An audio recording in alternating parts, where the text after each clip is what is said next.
welcome to Movies with Matt. I'm your host, and we are going to talk about some movies. So the movie I decided to pick this week is a little bit different from the other films.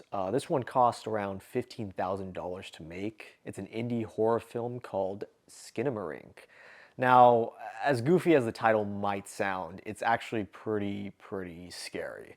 The general premise is about these two little kids, around 5 or 6 years old, that are trying to look for their parents at night, and out of nowhere, all the doors and all the windows are gone, and they're being haunted throughout the night.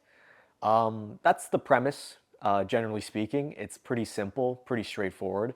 But what makes this horror film stand out from other horror films like The Conjuring, Nightmare on Elm Street, the Saw films, any films like that, is the atmosphere. And I highly recommend, if anyone is considering watching this film, if they're interested in horror films in general, I recommend watching this late at night, in the dark, complete silence. I feel like that's the only way you can watch this film and truly appreciate those little details that each scene has. The atmosphere and the direction, I really personally enjoyed it.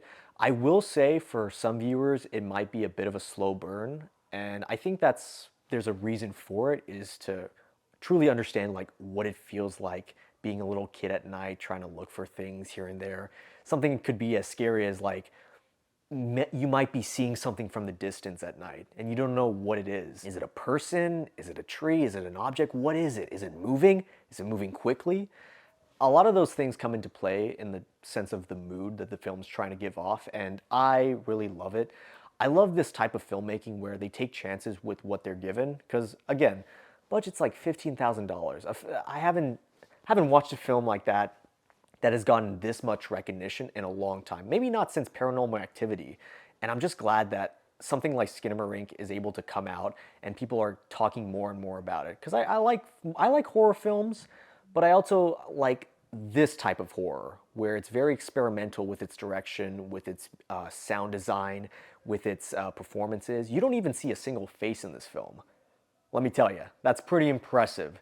And I was hooked the entire runtime, which another thing that I feel like could be discussed a little bit more is the runtime is definitely very jarring, considering the premise is very simple. It's 100 minutes long. It's about an hour and 40, so it's like, oh, when you hear the premise of just like two kids walking around a house for an hour and 40 minutes, it's like, is there going to be a lot going on? And the answer is no, but it's the mood that keeps you invested. That's what I personally believe, which is why I'm going to give Skinamarink a 4 out of 5 stars. This is one of my favorite horror films.